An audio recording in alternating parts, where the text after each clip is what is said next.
À tous, bonjour, je m'appelle donc Pascal Grandchamp Rionzir, je viens de la Guadeloupe, je ne sais pas, c'est ma première fois, merci de votre accueil, vraiment, merci de votre accueil. Est-ce que je peux être comme à la maison ce matin? Je peux? D'accord. Pardonnez-moi d'avance si c'est un peu dynamique, il y a des chances que je bouge, que je me déplace un peu, on ne va pas faire attention à la forme, on va se concentrer sur le fond, d'accord? Ok, très bien. Quelques mots pour me présenter. Je suis actuellement pasteur, je suis âgé de 33 ans. Avec mon épouse, nous sommes pasteurs là-bas dans l'église de Caen-Château, l'église à Caen, l'église évangélique. Ça fait 4 ans que nous sommes à Caen. Avant, nous étions à Angers. J'ai fait des études en informatique. Et puis, l'appel de Dieu a retenti dans ma vie. Peut-être pour me présenter, je pourrais vous dire ceci. J'ai grandi dans une famille chrétienne. Je porte le même prénom de mon père parce qu'alors que ma mère était enceinte de moi, Dieu a réconcilié ma famille. Mon père qui avait demandé le divorce et qui avait réussi à obtenir le divorce était parti bien loin de la famille, et ma mère, rentrant dans l'église, une église comme celle-ci pour la première fois, a reçu la parole de Dieu, la pensée de Dieu, lui disant: je te ramènerai ton époux, je te ramènerai ton mari. Avant même qu'elle n'accouche de moi, mon père était revenu, mon père s'est converti, a accepté Jésus et ils se sont remariés. Je porte le prénom Pascal et je sais que Dieu est le Dieu de la réconciliation. Croyez-vous que Dieu soit le Dieu de la réconciliation? Il y a encore d'abondantes choses à découvrir, à vivre, à recevoir dans la parole de Dieu. J'aimerais vous inviter à incliner vos têtes, vos fronts. Si vous le voulez bien, je veux prier pour le message de ce matin, afin qu'il vienne nous impacter, afin qu'il vienne nous remplir encore de feu, de zèle. Merci mon Dieu pour ta parole est la vérité. Tu dis que toute parole est inspirée de Dieu, utile pour instruire, pour éduquer, pour reprendre. Seigneur mon Dieu, que ta parole en ce moment soit, mon Dieu, audible, compréhensible à nos cœurs et qu'elle change nos vies. Je prie maintenant dans le nom de Jésus. Amen. Amen, amen, amen. J'aimerais vous inviter à prendre vos Bibles avec vous et nous allons faire une lecture dans le livre de Marc, Marc chapitre 2. Marc chapitre 2. Nous allons faire une lecture ensemble. Lecture d'un passage peut-être bien connu par plusieurs d'entre nous. Peut-être que ce sera la première fois que vous découvrirez ce passage, que vous redécouvrirez peut-être ce passage d'un autre angle. Marc 2, c'est l'histoire de la guérison d'un paralytique. Je lis donc la parole de Dieu. Marc 2, nous pouvons lire à partir du verset 1er. Marc 2, à partir du verset 1er. Quelques jours après, Jésus revint à Capernaum. On apprit qu'il était à la maison. Et il s'assembla un si grand nombre de personnes que l'espace devant la porte ne pouvait plus les contenir. Il leur annonçait la parole. Des gens vinrent à lui, amenant un paralytique porté par 4 hommes. Comme ils ne pouvaient l'aborder à cause de la foule, ils découvrirent le toit de la maison où il était, et ils descendirent par cette ouverture le lit sur lequel le paralytique était couché. Jésus, voyant leur foi, dit au paralytique: mon enfant, tes péchés sont pardonnés. Il y avait là quelques scribes qui étaient assis et qui se disaient au-dedans d'eux: comment cet homme parle-t-il ainsi? Il blasphème. Qui peut pardonner les péchés si ce n'est Dieu seul? Jésus, ayant aussitôt connu par son esprit ce qu'ils pensaient au-dedans d'eux, leur dit: pourquoi avez-vous de telles pensées dans vos cœurs? Lequel est le plus aisé, de dire au paralytique: tes péchés sont pardonnés, ou de dire: lève-toi, prends ton lit et marche? Or, afin que vous sachiez que le Fils de l'homme a sur la terre le pouvoir de pardonner les péchés, je te l'ordonne, dit-il au paralytique, lève-toi, prends ton lit et va dans ta maison. Et à l'instant, il se leva, prit son lit et sortit en présence de tout le monde, de sorte qu'ils étaient tous dans l'étonnement et glorifiaient Dieu, disant: nous n'avons jamais rien vu de pareil. Amen. Amen. Pour ma part, je n'ai jamais vu encore de paralytique se lever et bondir. Je n'ai jamais vu un paralytique voir sa condition changer, mais j'ai déjà vu des vies transformées par Jésus. Avez-vous déjà vu des vies transformées par Jésus? Il est tellement beau, tellement merveilleux de considérer que seul Jésus a le pouvoir de pardonner les péchés. Reprenons ensemble cette histoire. Cette histoire nous parle de plusieurs personnages. Bien sûr, nous avons Jésus et Jésus est présent ici ce matin. Dans cette histoire, nous avons aussi des croyants qui écoutent et nous avons aussi des croyants qui portent malade. Les premières personnes que j'aimerais mettre en évidence dans ce passage, ce sont les porteurs du malade. Porteurs d'un malade. Si nous nous replongeons dans le contexte de l'époque, il était évident aux yeux de tous que si quelqu'un portait une maladie, c'était la conséquence du péché. À l'époque, pour eux, un aveugle né aveugle, c'était la conséquence de son péché ou du péché de ses parents. À cette époque, le paralytique devait porter à la fois le mal dans son corps, mais une culpabilité de se dire, est-ce pas à cause de mon péché que je suis paralysé? Ou encore peut-être le péché de mes parents que je suis paralysé. Les disciples ont pu demander à Jésus en ce temps, mais qui est-ce qui a péché? Est-ce que ce sont les parents de cet aveugle ou est-ce que c'est cet aveugle lui-même qui, ayant péché, a contracté une maladie? Et Jésus dit, il y a dans la vie sur terre des circonstances qu'on ne comprend pas. Dieu n'est pas un père fouettard. Dieu n'est pas celui qui envoie le malheur, la maladie, la souffrance, la douleur dans nos vies. J'aimerais dire à quelqu'un ce matin, Dieu n'est pas la source de votre malheur. Dieu veut pour vous le bonheur. Il n'a que pour nous des projets de paix et de bonheur afin de nous donner de l'avenir et de l'espérance. Cette histoire vient nous placer un homme qui ne pouvait pas se déplacer, mais qui avait besoin de rencontrer Jésus. Si nous ne sommes pas tous paralysés, tous paralytiques, il y a une condition spirituelle par laquelle nous sommes tous passés. Avant de rencontrer Jésus, nous étions comme morts spirituellement. La Bible nous dit qu'il y a des réalités invisibles qui sont plus puissantes que les réalités visibles. Et alors que Jésus voit un homme malade physiquement s'approcher de lui, Jésus est conscient que la priorité, c'est de soigner son âme, c'est de guérir son âme. Quelle est la première chose que Jésus va faire? Est-ce qu'il va le guérir ou est-ce qu'il va lui pardonner ses péchés? Il va pardonner ses péchés. Et peut-être quelqu'un ici en ce lieu se dit, Seigneur mon Dieu, ma réalité, ma difficulté, ma priorité, c'est ma santé. Ma priorité, c'est mon travail. Ma priorité, c'est mon besoin. Ma priorité, c'est la prière que je veux faire monter vers toi. Et Jésus vient à nous en bousculant notre vision et notre compréhension des choses visibles et invisibles. La priorité de cet homme, ce n'était pas de se lever et de marcher. La priorité de cet homme, c'était d'être pardonné de ses péchés. Croyez-vous encore que Jésus pardonne les péchés? Pensez-vous cela vraiment? Je crois qu'ici, en ce lieu, nous sommes tous considérables comme des pécheurs. Mais nous approchons de Jésus. Nous sommes tous justifiés par son sang précieux. Jésus pardonne nos péchés. Les péchés d'hier, mais les péchés d'aujourd'hui. Et même demain, Jésus pardonnera vos péchés. Il n'y a rien de plus réconfortant que de savoir que Jésus est celui qui veut nous relever. Êtes-vous tombé? Êtes-vous considéré par vous-même ou par les autres comme quelqu'un de paralysé dans la vie, de bloqué dans une circonstance, dans une réalité, qu'elle soit physique, qu'elle soit professionnelle, qu'elle soit relationnelle? J'ai l'impression d'être bloqué, d'être paralysé, de ne plus aller de l'avant. La rencontre avec Jésus change une vie. Cet homme paralysé ne pouvait pas lui-même s'approcher.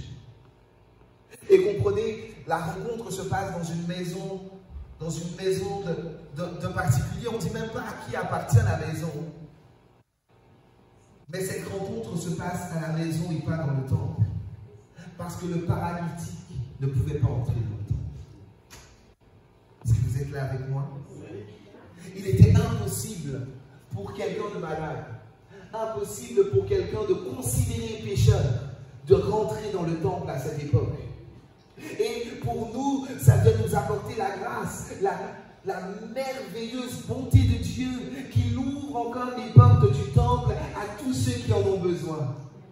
Jésus ouvre encore ses bras à tous ceux qui en ont besoin aujourd'hui.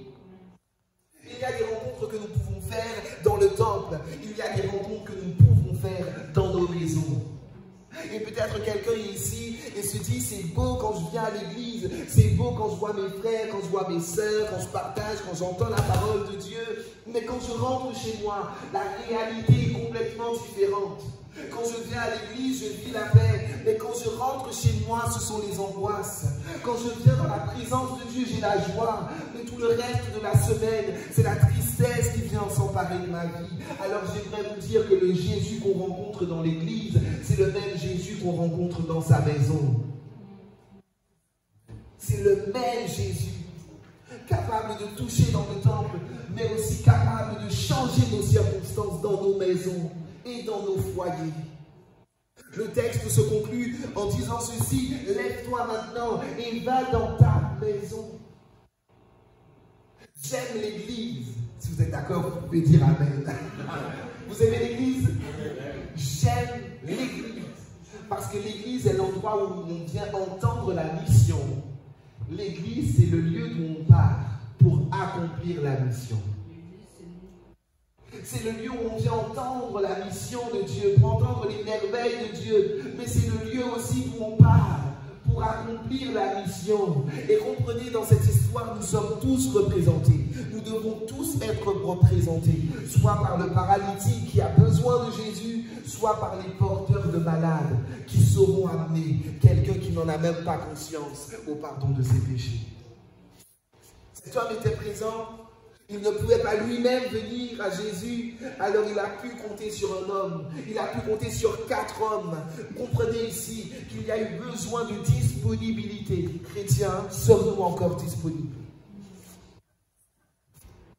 Chrétiens, sommes-nous encore pleins de compassion pour les malades qui nous entourent? Oh, les malades physiques, mais aussi les malades spirituels. Belle des choses que Dieu peut faire, je le répète encore, c'est de pardonner les péchés d'un homme, d'une femme. Et nos priorités sont parfois pas dans le bon ordre. On se dit, oh, si Dieu me guérit, alors je viendrai dans sa maison. Si Dieu change ma situation, alors je viendrai dans sa maison. Si Dieu fait ça, si Dieu fait ci pour moi. Mais le but de Dieu, le projet de Dieu, ce n'est pas simplement de guérir des corps, mais c'est de guérir des cœurs. Jésus a dit, l'Esprit du Seigneur est sur moi, afin d'annoncer une bonne nouvelle. Il est venu pour guérir les cœurs brisés, pour libérer les captifs, renvoyer libres les opprimés. Jésus est venu afin que nous soyons capables de porter les malades jusque dans sa présence.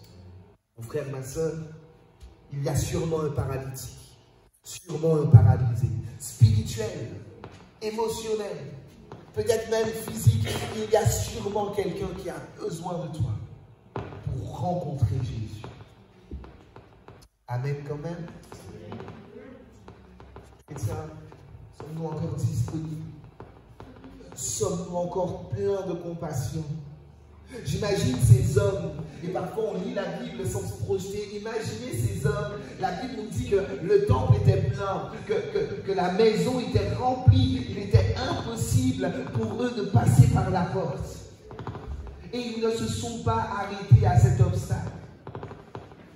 Peut-être qu'ils avaient déjà pensé à inviter Jésus dans leur maison, dans la maison du paralytique. Ça ne s'était pas produit. Alors ils se sont dit, eh bien nous on va aller là où il est. On ne peut pas aller au temple, mais on va aller dans la maison. Alors ils ont pris avec force et avec peine cet homme, 4 personnes. Ils l'ont pris, ils l'ont chargé, ils l'ont emmené devant la maison. Et là, il y a eu un obstacle.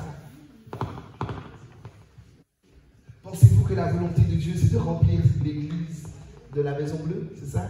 La maison blanche? La chambre blanche? La chambre bleue? Aidez-moi, aidez-moi, aidez-moi. La maison, bon voilà, j'étais pas très loin. La maison blanche. Croyez-vous que Dieu veut remplir la maison blanche? Non, il veut remplir de cœur pour être moins et le sens être plus aidant envers les autres. que Dieu se plaît à ce que des hommes et des femmes l'entendent et le reçoivent comme sauveur et Seigneur. Jésus est venu pour cela. Je suis venu vous encourager de la part du Seigneur parce que la volonté de Dieu, c'est que, c'est quoi, c'est une ville? Québec soit impactée par l'Église. Que cette Église devienne trop petite pour recevoir le nombre d'hommes, de femmes, de paralytiques, de malades, de dépressifs, de suicidaires, qui venant à Jésus vont voir leur vie changer. Qui a déjà vu sa vie changer en Jésus? Est-ce que vous ne le souhaitez pas pour vos proches, pour vos amis, pour vos collègues, pour vos voisins? Alors le texte nous dit qu'ils se sont trouvés face à un obstacle. Leur obstacle, c'était la foule. J'aimerais le contextualiser pour vous. Mon frère, ma soeur, quel est l'obstacle qui t'empêche d'amener un ami, d'amener une collègue, d'amener une connaissance, d'amener un voisin? Quel est l'obstacle qui t'empêche d'amener quelqu'un à Jésus? Serait-ce la timidité? Serait-ce la peur du rejet? Serait-ce la disponibilité à entendre? Ces hommes m'encouragent. Ces hommes me défient. Parce que devant l'obstacle, ils ont trouvé une solution.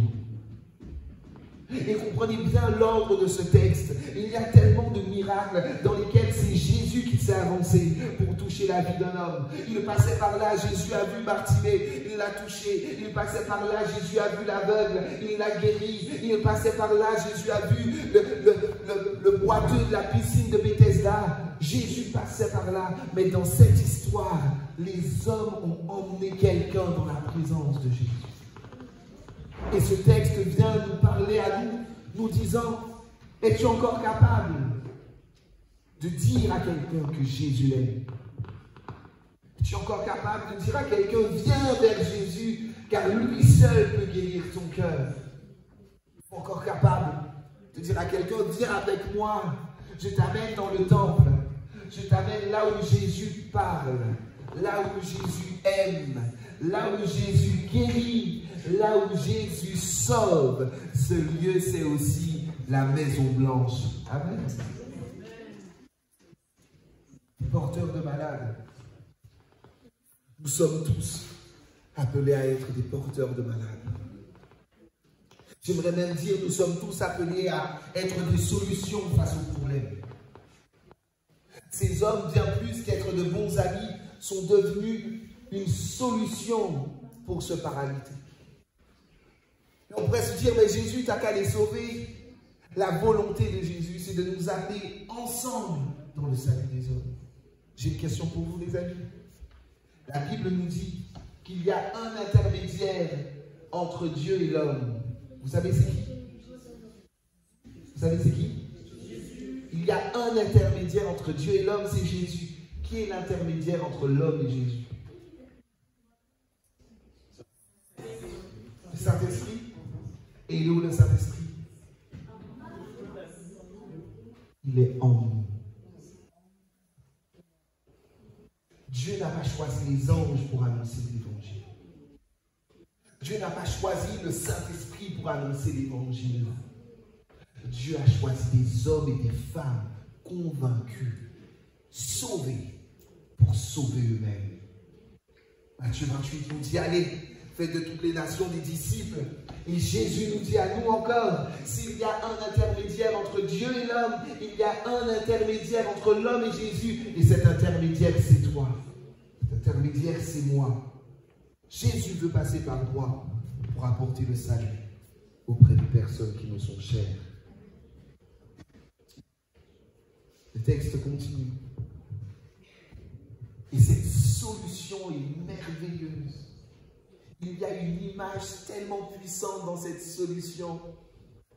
Parce que la porte était obstruée, impossible de passer par en bas. Ils ne se sont pas découragés. Ils ont dit, on va passer par en haut. Ils ont enlevé le toit et ils ont fait descendre le corps de ce paralytique. Premièrement, il faut du courage. Il ne faut pas avoir peur. Il faut prendre des risques. Est-ce qu'en 2023, on peut encore se dire, je prendrai des risques pour Jésus? Je Je prendrai des risques pour le salut de mon voisin, de mon collègue. Je prendrai des risques. Et l'image est merveilleuse parce que la Bible nous dit que Jésus a quitté le ciel pour venir sur la terre. Et ces hommes sont passés par le toit pour venir rencontrer Jésus. J'aimerais dire à quelqu'un, il n'y a aucune distance trop compliquée qui pourrait empêcher une rencontre avec Dieu. Aucune distance. L'obstacle était conséquent. Mais si Jésus, écoutez bien cela, si Jésus a pu quitter le ciel pour venir sur la terre, si ces hommes sont passés par le toit pour rencontrer Jésus, qu'est-ce qui pourrait t'empêcher de rencontrer Jésus ce matin? Qu'est-ce qui pourrait bloquer une intimité avec Dieu ce matin? Rien. Rien ne nous séparera de l'amour de Jésus. Ni la mort, ni la maladie, ni les persécutions. Rien ne nous séparera de l'amour de Jésus. Alors en avançant, Jésus place la priorité du besoin de cet homme, c'est la guérison de son âme. Et pour être un témoin auprès de ceux qui l'écoutent, auprès de ceux qui le voient, il va faire un miracle. J'ai une clé pour vous. J'ai une clé pour vous, selon la parole de Dieu. Le miracle de Dieu vient confirmer la foi de ceux qui le proclament.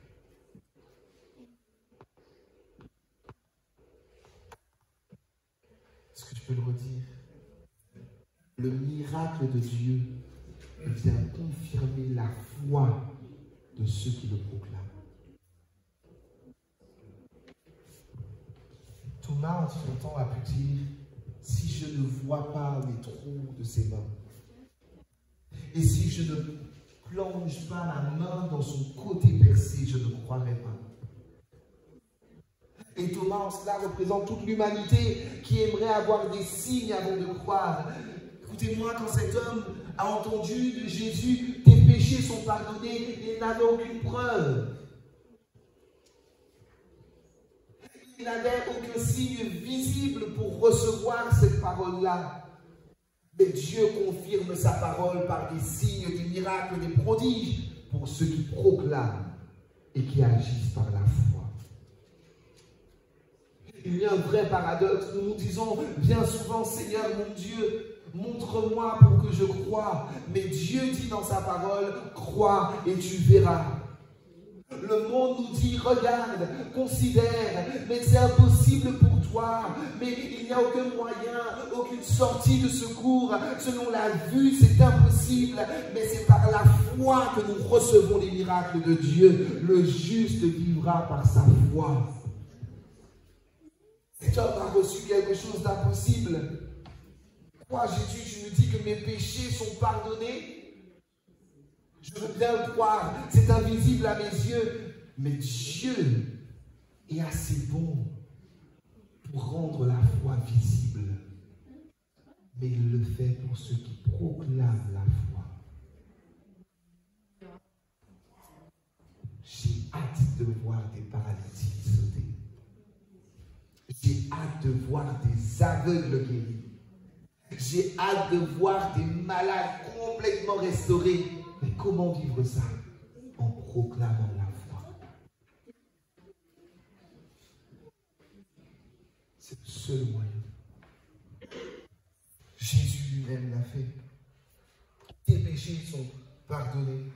Et pour le prouver à vous comme à moi, à tous ceux qui y étaient et à tous ceux qui viendront après, Jésus a dit, ce n'est pas pour lui, mais pour vous.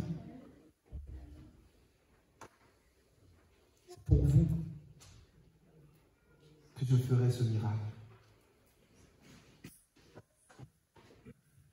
Y aurait-il quelqu'un qui, dans son besoin, dit, Seigneur, j'ai besoin de ce miracle. Seigneur, j'ai besoin de cet exaucement de prière. Seigneur, j'ai besoin de ceci. J'aimerais vous amener dans la réalité du royaume de Dieu. Il y a des victoires qui ne sont pas pour nous, que nous vivons, mais qui sont pour les autres. Il y a des victoires qui ne sont pas pour nous, que nous vivons, mais qui sont pour les autres. Connaissez-vous l'histoire d'Anne dans la Bible? Anne, c'est la mère de Samuel, le prophète. Et alors qu'elle sera dans un besoin durant des années, Seigneur, donne-moi un enfant, Seigneur, donne-moi un enfant. Seigneur, fais un miracle dans ma vie. Seigneur, fais un miracle. Seigneur, accomplis cela pour moi. Seigneur, fais ça pour moi. Alors qu'elle va passer dans ce moment de bascule, elle va dire, Dieu, si tu me donnes, ce ne sera pas pour moi, ce sera pour les autres. Dieu, si tu accomplis cela dans ma vie, ce ne sera pas pour moi, ce sera pour le temple, ce sera pour le service de Dieu. Seigneur, si tu fais pour moi, ce sera pour les autres. Dieu et Jésus dit dans cette histoire, ce n'est pas pour ce paralytique que je le guéris, mais c'est pour vous qui le voyez. Et quand je dis, Seigneur mon Dieu, je te dépose mon fardeau, ne le fais pas simplement pour moi, mais donne gloire à ton nom par ma guérison. Alors il l'accomplit.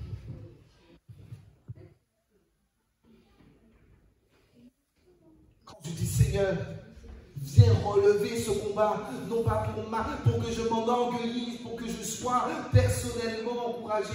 Fais-le pour que le monde voit que tu es mon Dieu et que tu agis encore aujourd'hui. Dieu le fait.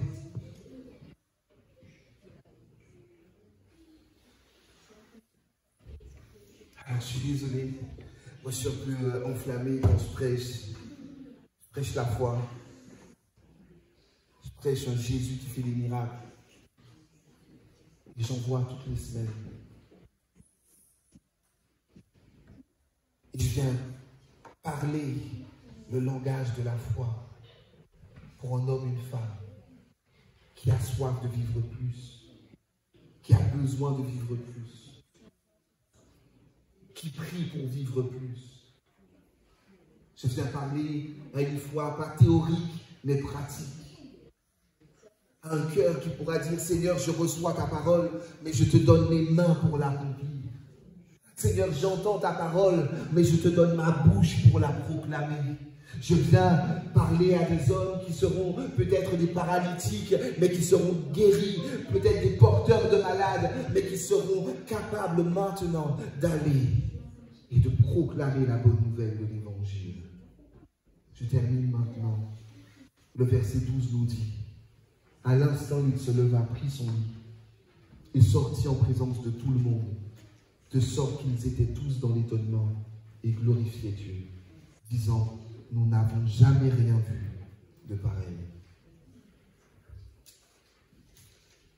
L'Église, c'est vraiment le lieu où nous entendons la mission et où nous partons l'accomplir. S'il y avait une chose à retenir, celui qui est devenu passif est actif.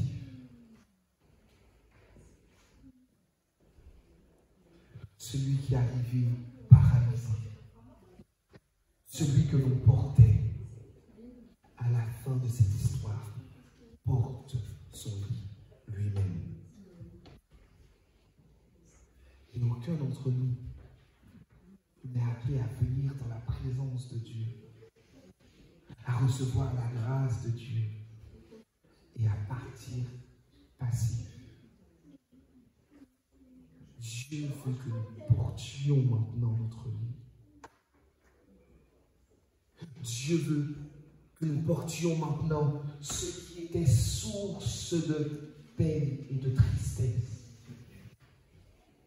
Le lit de cet homme, c'était le souvenir de sa douleur. C'était le souvenir de sa souffrance. Le lit de cet homme était une source de honte.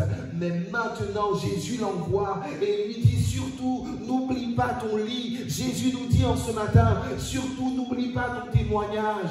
N'oublie pas d'où je t'ai sorti. N'oublie pas de quoi je t'ai guéri. N'oublie pas ce qui a changé dans ta vie. Parce que c'est ça que le monde doit voir. C'est ça que le monde doit entendre. Portons-nous encore notre lit aux yeux de tous. J'étais colérique, mais Jésus m'a sauvé. Viens rencontrer ce Jésus. J'étais malade, mais Jésus m'a guéri. Viens rencontrer ce Jésus. J'étais sans espoir, mais Jésus a transformé ma vie. Viens rencontrer ce Jésus. Et savez-vous, il y a beaucoup d'hommes qui, ayant rencontré Jésus, ont dit, Seigneur, que je reste avec toi, que je reste avec toi, que je reste sur le temple, que je reste sur la montagne de la transfiguration. Mais Jésus a dit à tous ces hommes, allez maintenant. Amen quand même. Jésus a dit à tous ces hommes, allez maintenant. Je ne vous ai pas sauvés pour que vous soyez passifs. Je vous ai sauvés, guéris, rachetés, transformés pour que vous soyez des témoins. Des témoins de la lumière.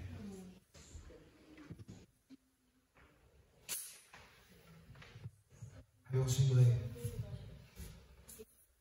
pour rendre ce message encore plus pratique, je sais que vous n'en avez pas l'habitude. J'aimerais vous inviter. Alors que le chant « Je te donne mon cœur », s'il te plaît, tu peux le prendre au piano.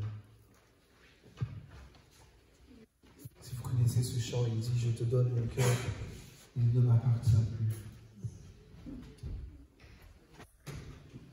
Et s'il y a un besoin qui est le vôtre maintenant, Seigneur, je te donne ma souffrance, elle ne m'appartient plus. Tu es capable de prendre le lit de ma paralysie pour en faire un témoignage à la gloire de ton nom. Seigneur, je te le donne. Seigneur, ma vie professionnelle qui pour moi est chaotique, je te la donne. Fais quelque chose dans ma vie pour que le monde voit que tu es mon Dieu. J'aimerais vous inviter maintenant, alors que nous fermons les yeux, à répondre à l'appel de Jésus.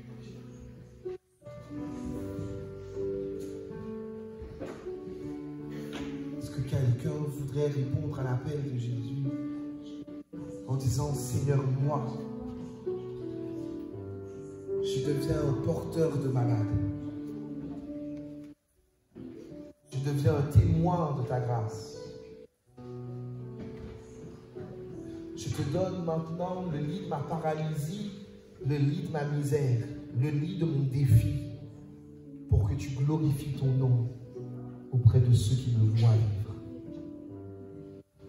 Si c'est votre cas, j'aimerais vous inviter à lever la main là où vous êtes. Je veux prier pour vous. Alléluia. Je vois tes mains, je vois votre main, j'ai vu votre main. Je vois ta main, je vois votre main. Alléluia. Amen, je vois votre main. Jésus, je vois votre main. Je veux prier maintenant. Seigneur, mon Dieu, merci parce que tu n'es pas venu chercher un auditoire pour ta parole. Tu es venu chercher des témoins de ta parole. Je prie que tu bénisses chacune et chacun qui, en levant la main, a manifesté sa foi. Et en faisant cet acte, Jésus, je prie que tu rentres dans leur situation maintenant et que tu changes leur honte en gloire. Que tu changes leur peine en joie.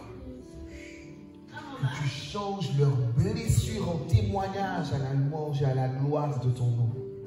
Je prie que tu leur donnes la liberté de témoigner de toi, Jésus. Le courage de témoigner de toi, Jésus. Je prie qu'ils enfantent des âmes. Je prie qu'ils propagent ta lumière. Je prie maintenant, Jésus, pour les besoins, qu'ils soient physiques, qu'ils soient spirituels, afin que dans ta grâce, tu viennes renouveler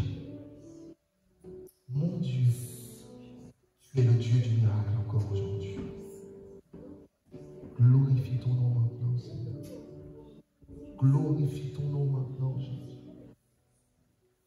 Afin que le monde voie que tu es notre Dieu et que tu vis encore. Amen. On pourrait se tenir debout pour chanter. Je te donne mon cœur, plus qu'un chant. Il ne m'appartient plus. Prends mon corps, prends mon âme, ce que j'ai de meilleur. Tout est pour toi, Jésus. Je te donne mon cœur.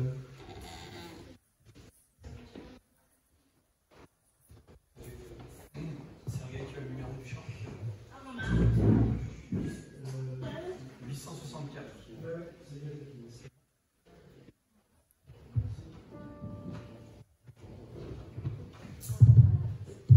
Plus qu'un chant ce matin. Prenons-le. Je te donne mon cœur, il ne m'appartient plus. Ce que j'ai de meilleur, tout est pour toi, Jésus.